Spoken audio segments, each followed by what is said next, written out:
Wet, let's take a moment, y'all. Wet really thought that telling people on camera that Joseline promised to get her grill fixed, and the fact that she didn't, and she had proof, was going to be enough to make Joseline feel what was supposed to be the goal. Wet. What were you supposed to? Because here's the thing, it's Joseline Hernandez, a Puerto Rican princess herself. You think that she cares that you have text message between her and her saying that she was going to help you get your grill fixed and get your teeth done? What did you think that you were going to do with that? Like, she don't care.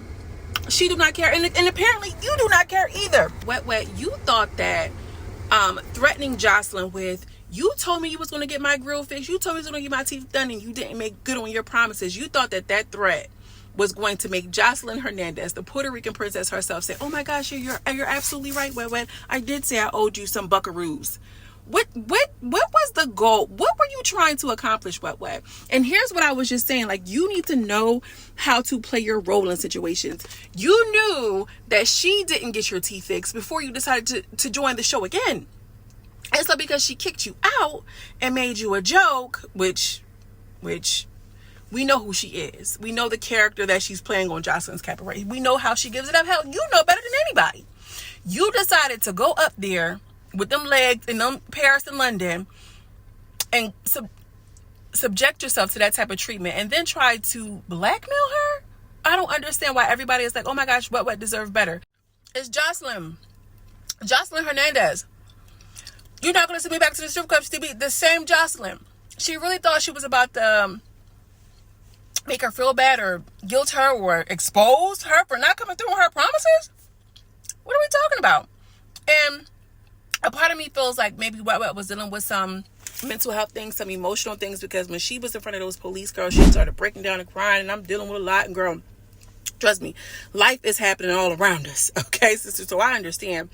But I think that the public humiliation, because she knows that she's going to be on this TV show. She was in that van, in that Spirit van, getting it all started, moving around and acting like she was big bad, mother hen, wet.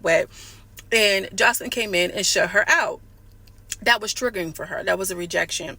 And so what we saw her spiraling was the realization like, oh, you brought me here to play me.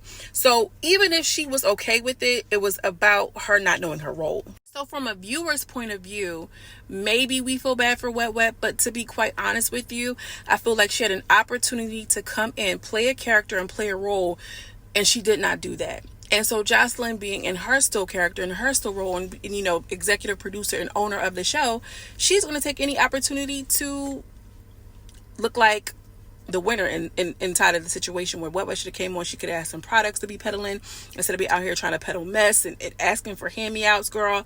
Like I said, get you some herbal packets, girl. Everybody on the TikTok shop, girl, get you one of them supplements to keep Wet. Never, like, something. You came up there and acted like you was about to be best friends with Joseline, and she was already playing like you didn't take that opportunity. You out here showing your poochie and everything like this, girl. You could have came and showed us some product. You could have came and showed us something different. You could have came and showed us some new and improved behavior and actually assumed the role of the mother, the whatever. But you didn't. You showed your ass.